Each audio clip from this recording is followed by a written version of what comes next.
I bought the cabin because it reminded me of quiet. Real, unfiltered quiet. The kind you can't buy in a suburb where the grass height is regulated and the HOA tells you when to breathe.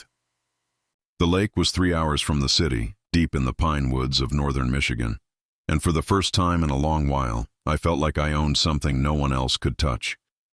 My father and I had built most of it by hand back when I was still in college, using reclaimed timber and his old tools. He used to say, a man's piece is only as strong as the line he draws around it. I didn't realize how right he was until years later, when someone tried to cross that line.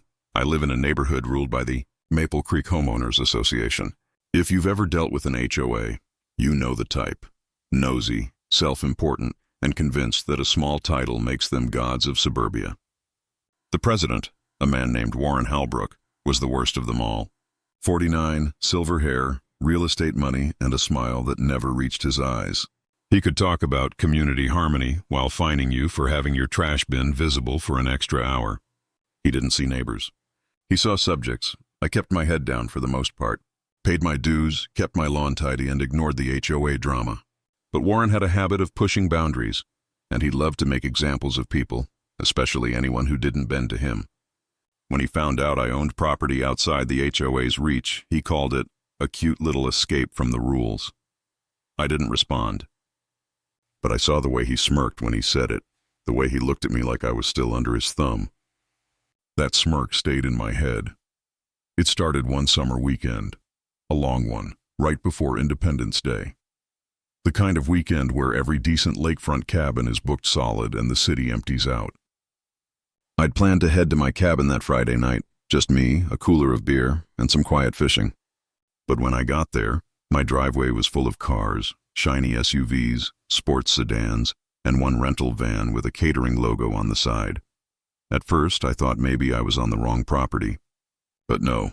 My dock, my gate, my padlocked storage shed, everything was mine, and there were people all over it. Music thumped from outdoor speakers, laughter echoed across the lake, and my porch, my father's porch, was covered in red Solo cups and beer bottles. Then I saw him, Warren Halbrook, standing on my deck like a king on his balcony, holding a drink, surrounded by people from the HOA board. They were having a full-blown lake party at my cabin. I parked down the dirt road out of sight and walked up through the trees until I was close enough to see the details. They'd brought food, decorations, even rented paddleboards. Someone had connected to my power, my water. My door was wide open, and from the looks of it, they'd made themselves very comfortable inside. The rage that built in me wasn't loud. It was slow and cold. I didn't storm in. I didn't shout. I turned around, got back in my truck, and drove away. 30 minutes to the nearest diner. Ordered coffee. Sat there until the anger settled into clarity. I wasn't going to get mad. I was going to get even. When I returned to the cabin late that night, the party was still going strong. The lake shimmered with reflections from string lights. I parked a few lots away again and moved quietly. They'd left the gate open. Of course they did. I walked the property line, noting everything. What doors they used, where they parked, which side they entered from. I didn't have to break any laws to take back what was mine. I just had to let them hang themselves with their own arrogance. So the next morning I started rigging. The traps weren't violent, not the kind you see in movies. I wasn't setting snares or explosives. I was setting evidence. Cameras, timers, automatic alerts. I had an old home automation kit I used for security testing work, plus a set of motion-triggered die packs I'd picked up from a security trade show. Non-toxic, but they stained bright blue on contact. I installed them under door handles, in my fridge handle, and behind the faucet. When triggered, they'd spray a mist of blue liquid, completely harmless, but impossible to wash off for a couple of days. Next came the surveillance. Mini Wi-Fi cameras hidden in smoke detectors and a few battery backups. I wanted every angle. The deck, the kitchen, the living room. By Sunday they'd left, or so I thought. I arrived to find the aftermath. Trash everywhere, beer spilled on my rug, cigarette burns on the porch rail. My boat keys were missing and my father's old fishing rod. Gone. That was the last straw. I didn't call the cops right away. I knew better. Warren had connections. The local sheriff played golf with him every other week. But I had something stronger than outrage. I had proof in progress. I cleaned up the obvious mess, resecured the cabin, and then waited. Because I knew Warren. He'd be back. People like him always come back when they think they've gotten away with something. They came back the next weekend like they owned every inch of my land. I watched from the tree line as Warren and a smaller crowd unloaded coolers and speakers. This time they kept it lower key, probably because the first party had left evidence of mayhem, and they wanted to pretend it was a small gathering. I let them. From the moment they stepped over my threshold, I was already 3 moves ahead. The cameras I'd set were small and ugly and easy to hide, the kind of things people overlooked, because they don't expect someone to fight bureaucracy with anything beyond paperwork. One tucked into a smoke detector in the kitchen, another in a fake potted plant on the porch, one disguised as a thermostat. They recorded everything in short loops to a secure cloud backup I controlled from the city. The motion-activated die packs sat ready, 2 by the fridge, 1 by the ice chest, a thin one behind the kitchen faucet where they'd been rinsing cups. The die wasn't dramatic. It was humiliating. Blue splatters all over white linen, bright stains on shirts, an indelible smear on a cuff that screamed, "This person touched my property." I moved like a ghost that day. I circled the property, checked batteries, adjusted angles, made sure the microphones picked up laughter, the sharp words that would be useful later. I didn't need to plant anything illegal. I didn't have to. They were already committing a dozen small crimes in broad daylight. Trespass, property damage, theft. My job was to show it in an airtight way so the sheriff, who loved his golf games with Warren, couldn't wiggle out of doing his job. They were noisy, stupidly careless in the way entitled people are. A neighbor's kid wandered over in curiosity. Someone handed him a beer. Warren congratulated himself loud enough for the microphone to catch it. Nothing like a private weekend at our new spot. Whoever owns this place is lucky we're generous. He laughed, and the laugh was recorded like a confession. Later, when I watched the footage in the dim light of the cabin's living room, I could almost see the arrogance in the pixels. At sundown, the die worked like a joke that couldn't be laughed off. Someone opened the fridge, reached for a beer, and the pack hit their wrist. A blue mist puffed out and left a bright bloom across the back of a hand. Screams and cursing followed, then shocked laughter, and then, for some, genuine anger. They tried to wash it off in the lake, but the dye clung to towels, to skin, to hair. The caterer's white shirt, meant to be pristine for Instagram, now had a splotch like a badge. A real estate agent my cousin later identified in the footage, a friend of Warren's, left with a blue cuff and a face drained of color.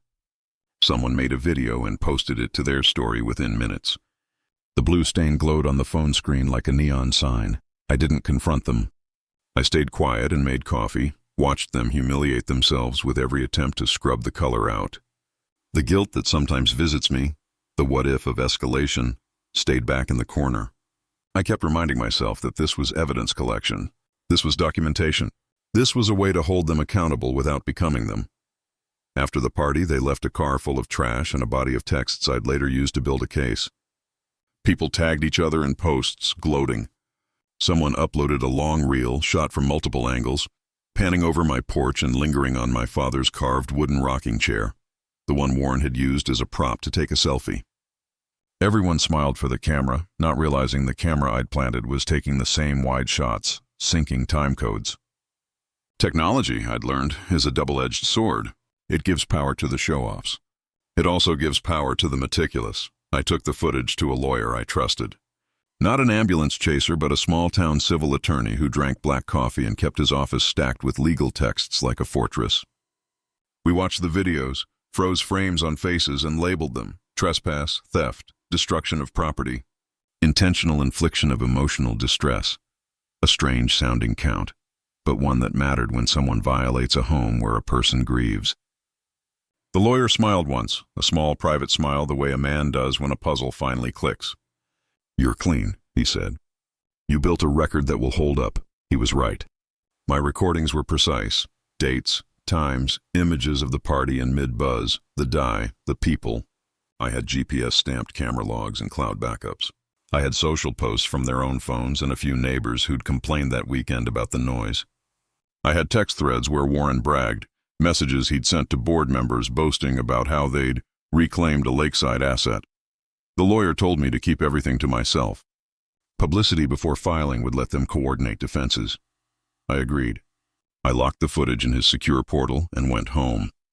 The first move was a demand letter to the HOA and to Warren personally, delivered with the kind of language lawyers use that sounds calm but packs teeth. Return the stolen things. Stop using my property. Compensate for damages. The letter arrived like a guillotine blade to their ego. Warren's reply was predictably theatrical, a smug email insisting he'd believed the cabin was abandoned property open for community use, which, in his mind, somehow justified everything. He threatened to countersue for defamation if I published anything. He claimed property was in common use, a phrase so deliberately vague it would make a judge sigh. When the sheriff came by for the first time, I watched him like I'd watched Warren from the tree line. He arrived with an easy familiarity with my neighborly world, as if his presence was permission to forget the law sometimes. I showed him the footage on a tablet. He raised an eyebrow. "Looks messy," he said, politely ignoring the clear trespass. "Have you considered settling this privately?" His voice had the soft undertone of someone who'd rather not disrupt the rounds of golf at the country club. That was the moment I stopped relying on local favors. I filed claims, civil suit for trespass and property damage, and a criminal complaint for theft, the jewelry, the fishing rod, the boat keys. I filed them with the county prosecutor's office and handed over the footage. The prosecutor was different. He'd built a reputation on following the paper trail. He listened to my story without making jokes. He watched the videos. He nodded at the timestamps and the metadata and said, "We can do something here." That's when things got personal. Warren went on the offensive. He rang up board members, held a special meeting, and attempted to spin a narrative. The cabin was a community resource, and I was a recluse trying to make a scene. He sent out a glossy flyer to every house in Maple Creek with grainy pictures of the cabin and what he called wild party evidence, trying to imply I'd been negligent by owning a place that invites crowds.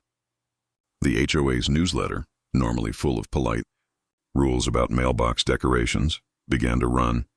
Editorials about preserving neighborhood spirit. Warren painted himself as a civic, hero and me as an eccentric antagonist, but the more he lied, the worse he looked. His own arrogance undid him. A young woman on his board, someone I later learned had a falling out with Warren over how he ran things, quietly sent me a string of board emails. They were petty and bitter, and in one of them Warren boasted he'd taken care of the cabin situation. She wanted out, and her messages were the kind of small betrayals that lead to bigger collapses. I had them. The lawyer had them. At the depositions, faces fell like dominoes.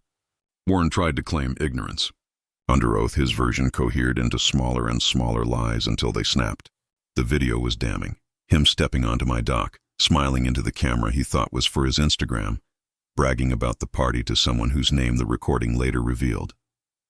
His legal team tried to argue community use, but around the edges of Warren's argument, they couldn't obscure the obvious. He'd used my property without permission. He'd encouraged others to do the same, and his boasting about it showed malicious intent. The sheriff, the golf buddy, initially moved slow, but when the prosecutor presented the timeline, the GPS logs, and Warren's bragging texts, the sheriff's face changed.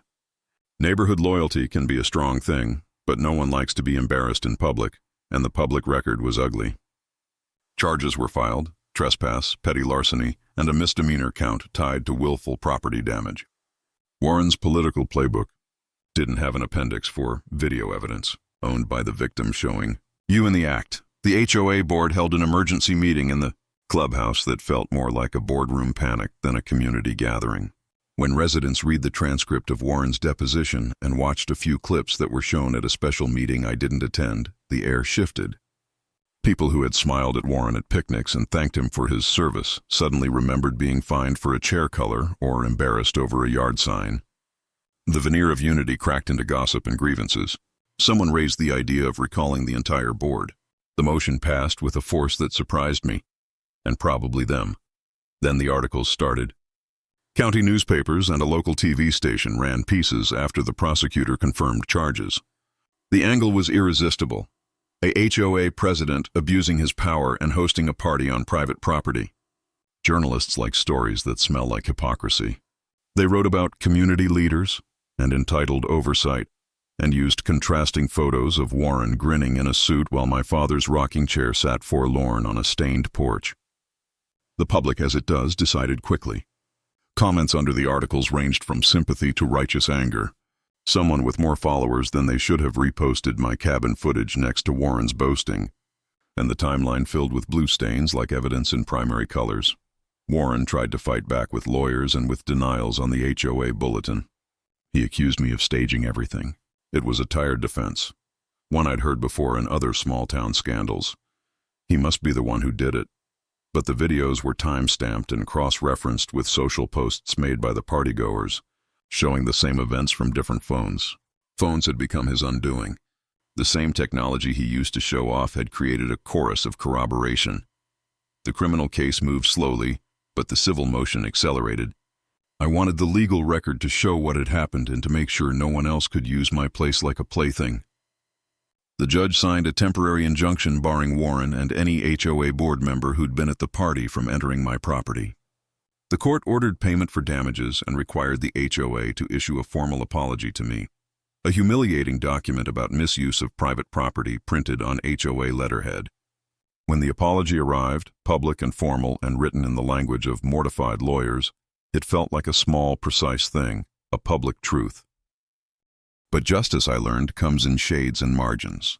The criminal charges were misdemeanors, not felonies. Warren didn't go to prison.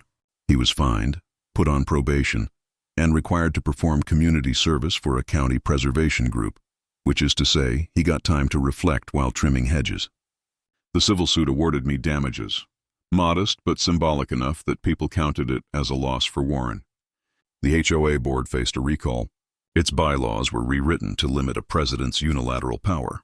Warren was voted out in a meeting where neighbors who had once applauded him read statements about feeling bullied and belittled. There was no grand, cinematic public fall from grace with sirens and an onlookers chorus. It was quieter, the sort of dismantlement that happens at coffee mornings and in petitions. In the fallout, my cabin got returned to me intact in a way I hadn't expected.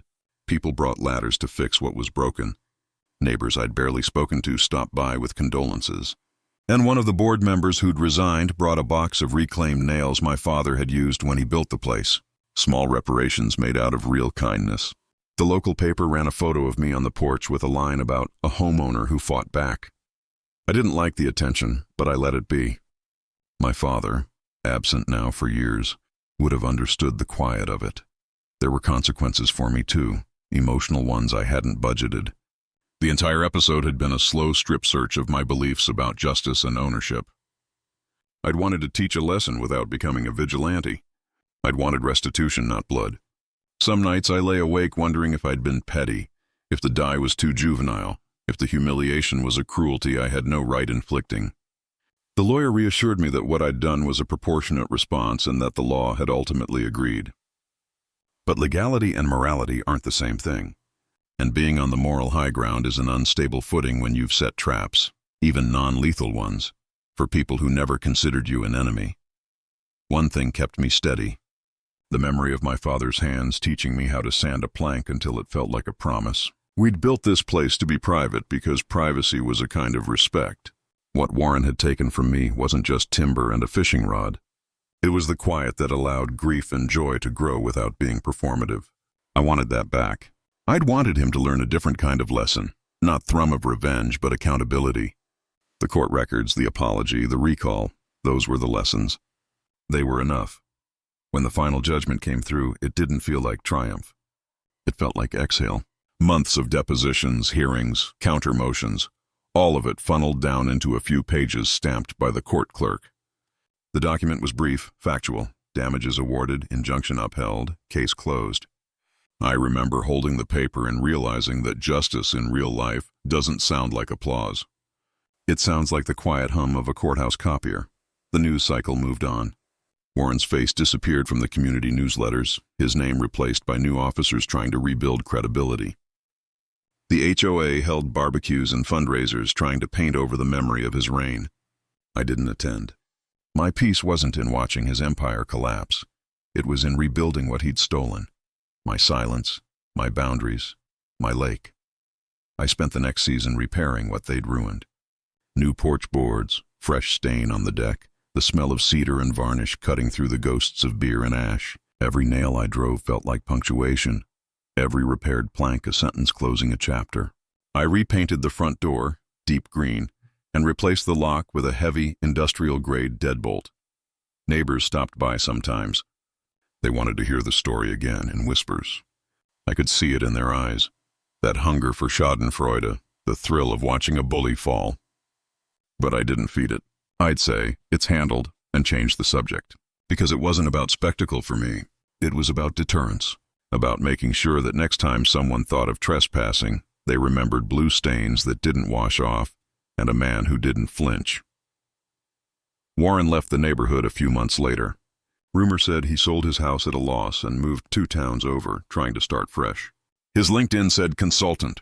Maybe he was still telling himself he'd been misunderstood. People like him rarely see their own reflections clearly. They mistake consequences for persecution. I saw him once more, months after the dust settled. I was in town for supplies when I spotted him at the hardware store checkout, wearing a ball cap low, a different man, smaller somehow. He noticed me, froze halfway through paying. I didn't say a word, just nodded once and turned back to the aisles. When I looked again, he was gone. That was enough. By the next summer, the cabin was itself again. The lake glittered like it used to. Some weekends, I'd sit on the dock at sunrise, coffee in hand, and watch the water ripple. I added a new sign to the gate. Private property. Respect the line. Simple. Direct. Sometimes when the wind moved through the trees, I'd think about what the lawyer said after the final hearing. Justice isn't about vengeance. It's about balance restored. He was right. Revenge burns fast and leaves ash. Justice, real justice, rebuilds the ground beneath you so you can stand again. And that's what I'd done. I hadn't just won against Warren. I'd redrawn the line my father taught me to protect. A line that says, here's peace. Cross it, and you'll answer for it. The cabin is quiet again now. The blue stains are gone, the porch smells like pine, and the rocking chair creaks in rhythm with the water lapping against the dock.